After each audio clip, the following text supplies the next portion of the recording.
Assalamualaikum warahmatullahi wabarakatuh. Selamat pagi anak-anak, bagaimana kabar kalian hari ini? Semoga kita selalu diberikan kesehatan lahir dan batin, sehingga kita kembali siap menjalankan aktivitas dan kegiatan belajar hari ini dengan baik. Anak-anak, hari ini kita melanjutkan tema 1 subtema 3 tentang lingkungan dan manfaatnya, dan kali ini kita masuk pada pembelajaran 2.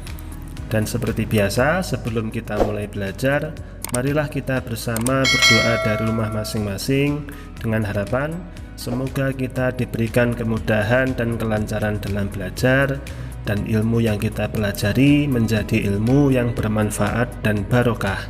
Amin. Kita mulai dengan membaca teks masih berkaitan dengan cerita Lani yang mengunjungi Madura sebagai tempat pengrajin gerabah. Tangan-tangan dan kaki para pengrajin gerabah begitu cekatan dan terampil membentuk tanah liat menjadi gerabah-gerabah yang bernilai seni tinggi. Dari situ dapat kamu lihat betapa rangka dan otot, khususnya pada tangan dan kaki, mampu berfungsi dengan baik. Apa yang akan terjadi jika salah satu organ gerak tersebut tidak dapat berfungsi sebagaimana mestinya?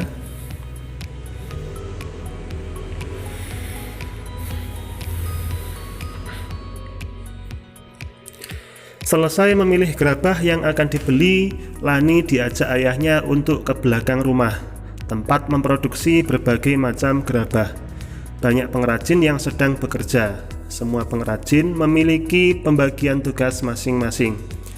Ada yang membuat adonan dari tanah liat, ada yang sedang mencetak, ada yang menjemur dan membakar gerabah-gerabah yang baru setengah jadi, ada juga yang sedang mewarnai gerabah-gerabah yang telah kering. "Pak, bolehkah saya mencoba membentuk gerabah?" pinta Lani kepada salah satu pengrajin. "Memangnya kamu bisa, Lani?" goda ayah Lani. "Ah, ayah, semuanya kan perlu dicoba. Soal hasilnya dipikir belakangan," canda Lani. "Kalau adik mau mencobanya, silahkan. Saya akan dengan senang hati membantu adik," kata pengrajin. "Terima kasih banyak, Pak," kata Lani.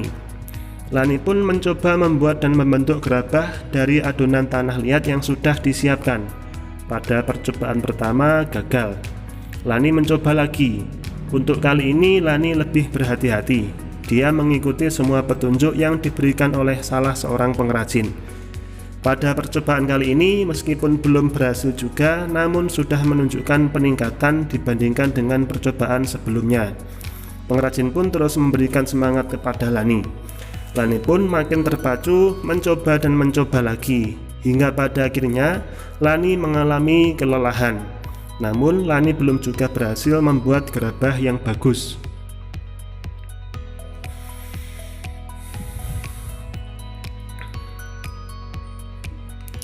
"Dik Lani, tahukah kamu penyebab kamu gagal membuat gerabah yang bagus?" "Ya, karena tangan dan kakimu kurang terampil. Pergelangan tangan dan jari jemarimu masih terlalu kaku dalam membentuk gerabah. Adapun kakimu kurang kuat dalam memutar alatnya," jelas pengrajin. "Oh, begitu ya, Pak. Ternyata ada pengaruhnya juga ya kemampuan dan keterampilan tulang dan otot untuk menghasilkan gerabah dengan bentuk yang bagus," kata Lani. "Oh, betul sekali, Lani. Dalam setiap bidang diperlukan kemampuan dan keterampilan. Misalnya, pengrajin yang terampil akan dapat menghasilkan gerabah yang berkualitas dan bernilai seni yang tinggi. Petani yang terampil akan dapat menghasilkan panenan yang melimpah. Atlet yang terampil akan terus berprestasi," jelas ayah Lani. Lani juga perlu diingat bahwa setiap gerakan dalam setiap kegiatan yang kita lakukan harus kita lakukan dengan benar, agar tidak terjadi gangguan atau kelainan pada organ gerak kita. Jangan melakukan kegiatan-kegiatan yang terlalu membebani kerja organ gerak tubuh kita. Tubuh kita juga tidak boleh terlalu dipaksakan untuk bekerja sepanjang waktu. Ada kalanya tubuh kita, terutama organ gerak, memerlukan waktu untuk istirahat. Saatnya bekerja kita harus bekerja dengan benar. Pada saat istirahat kita juga harus beristirahat dengan benar pula, kata pengrajin.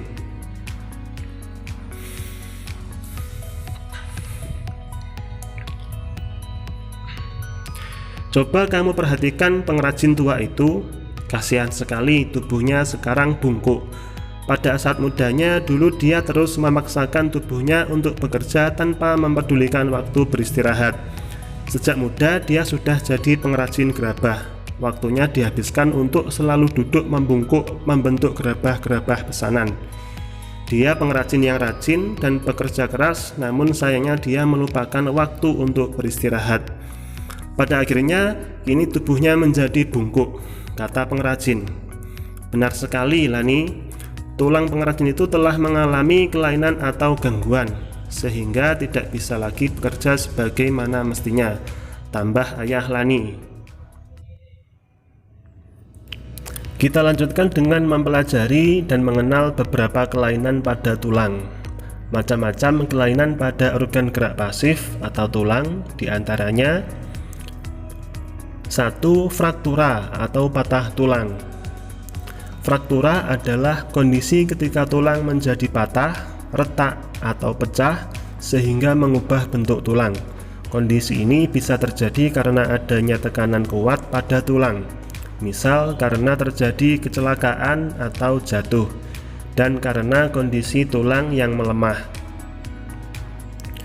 Fraktura dibedakan menjadi dua, yaitu fraktura yang tertutup atau patah tulang yang tidak sampai merobek kulit atau otot, dan yang kedua fraktura yang terbuka, yaitu patah tulang yang merobek atau menembus kulit atau otot.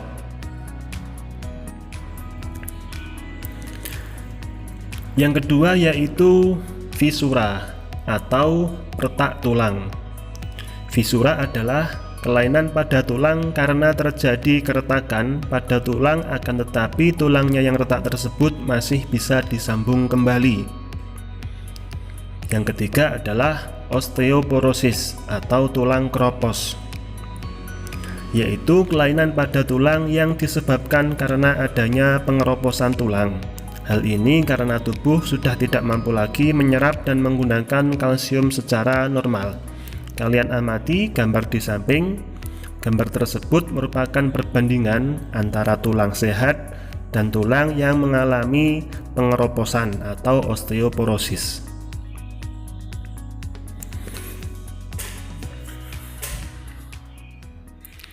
Selanjutnya, kelainan tulang yaitu lordosis.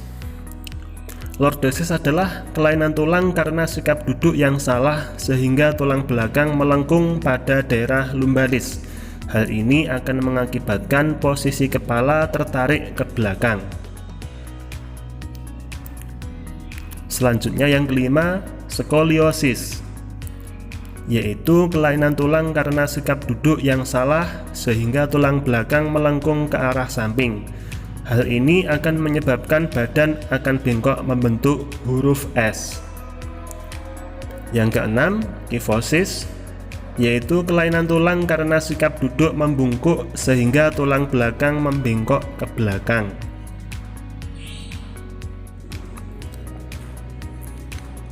Selanjutnya kita akan mempelajari kerajinan tanah liat. Mari mengamati kembali gambar tentang kelainan organ gerak manusia di atas, terutama lordosis, skoliosis, dan kifosis. Kita amati bentuk tulangnya dari masing-masing gambar tersebut. Dari bentuk tulang-tulang tersebut, kita dapat membuat model sederhananya dengan menggunakan tanah liat.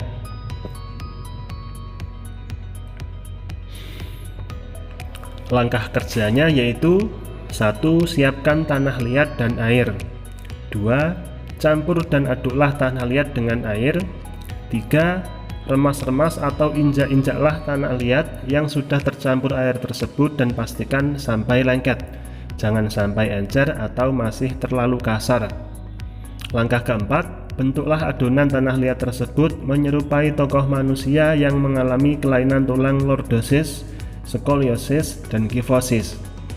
Langkah kelima, setelah terbentuk, keringkan dengan mengangin-anginkannya. Jangan dijemur langsung di bawah terik matahari karena akan menyebabkan terjadinya retakan dan pecah. Dan langkah terakhir, setelah kering, bersihkan dan berilah warna yang sesuai. Kerajinan ini bisa kalian coba sebagai aktivitas mandiri di rumah. Kita kembali membaca teks kali ini dengan judul Posisi dan Sikap Duduk yang Benar dan Sehat. Kadang saya merasa heran dengan Pak John yang sering mengeluh punggungnya nyeri dan pegal. Padahal setahu saya, Pak John tidak pernah bekerja berat. Jabatan di kantornya pun cukup tinggi sebagai manajer pemasaran. Pak John sering menghabiskan waktu kerjanya dengan duduk. Pada suatu sore, Pak John mengeluh lagi tentang sakitnya. Bu Catherine, kenapa ya punggung saya sering pegal dan nyeri? Setiap kali duduk di kursi, saya merasa tidak nyaman. Badan saya sering pegal dan nyeri, tidak hanya di punggung saja, namun juga di bahu dan leher. Apa mungkin karena posisi duduk saya yang tidak benar ya? Kata Pak John. Keluhan ini sebenarnya juga banyak dialami oleh para eksekutif dan pekerja kantoran. Berbagai posisi tubuh yang tidak tepat dapat mengakibatkan otot-otot tertentu bekerja secara berlebih. Misalnya saat duduk menulis, bekerja di depan komputer dengan posisi duduk yang tidak tepat, kebiasaan menelpon dengan menjepit telepon di antara kuping dan bahu. Hal-hal semacam inilah yang mengakibatkan munculnya keluhan-keluhan seperti apa yang dialami oleh Pak John. Tulang punggung merupakan bagian tubuh yang memiliki peranan besar dalam menjaga kestabilan tubuh. Tidak dapat dipungkiri bahwa sebagian aktivitas sehari-hari kita dilakukan dengan posisi duduk, sehingga sangatlah penting untuk mengetahui posisi duduk yang benar untuk menjaga kesehatan tulang punggung kita. Lalu bagaimanakah posisi duduk yang benar untuk mencegah terjadinya nyeri dan pegal pada punggung, bahu, dan leher itu? Posisi dan sikap duduk yang benar itu adalah posisi dan sikap duduk yang ergonomis. Pada saat duduk, usahakan posisi kepala berada segaris dengan tubuh dan menghadap ke depan. Bahu rileks dengan lengan berada pada kedua sisi tubuh. Siku menempel pada tubuh dan menekuk membentuk sudut 90-120 derajat. Punggung harus ditopang secara penuh dengan penopang pada saat tegak atau sedikit bersandar. Posisi paha dan panggul ditopang oleh dudukan kursi dan sejajar dengan lantai, sedangkan lutut setinggi panggul membentuk sudut 90 derajat. Meskipun sudah dapat melakukan posisi dan sikap duduk ergonomis, namun juga tidak boleh duduk dengan jangka waktu yang lama. Oleh karena itu, seringkalilah beranjak atau sekedar mengubah posisi. Juga diperlukan lakukan gerakan peregangan agar otot-otot kembali lemas dan tidak terjadi kekakuan. Selain itu, pada saat duduk jika ingin mengambil sesuatu yang berada di belakang, jangan sampai memuntir punggung. Sebaiknya putarlah keseluruhan tubuh sebagai satu kesatuan. Memenuhi kebutuhan cairan tubuh juga dapat menjaga kesehatan tulang kita, meskipun kebutuhan cairan tiap orang berbeda-beda. Namun paling tidak kita harus minum minimal 6 gelas sehari. Hal ini berfungsi untuk menjaga kelembapan otot dan tulang sehingga dapat dengan rileks melakukan fungsinya. Ada yang tidak kalah pentingnya lagi, yakni pilihlah meja dan kursi yang tepat pula. Dengan demikian akan terhindar dari timbulnya rasa nyeri dan pegal setelah duduk. Selanjutnya kita akan mempelajari cara membuat komik. Bacaan di atas bisa disajikan ke dalam bentuk komik agar lebih menarik. Perhatikan contoh berikut. Di bawah ini terdapat beberapa gambar yang bisa mewakili cerita di atas. Dengan adanya gambar ini, maka cerita akan lebih hidup dan kita bisa memberikan gambaran terhadap jalannya cerita.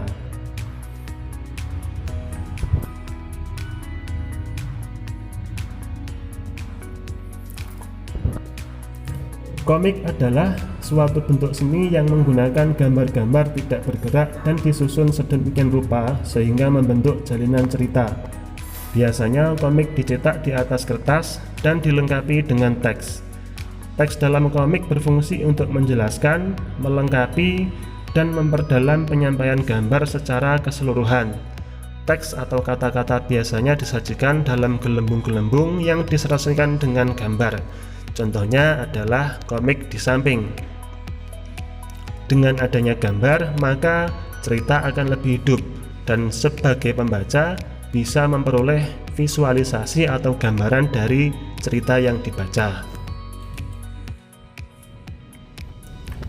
Demikian tadi anak-anak untuk pembelajaran hari ini. Selanjutnya seperti biasa, silakan kalian melanjutkan belajar mandiri di rumah dengan membaca buku, berlatih mengerjakan latihan, atau mencari referensi atau sumber tambahan di internet.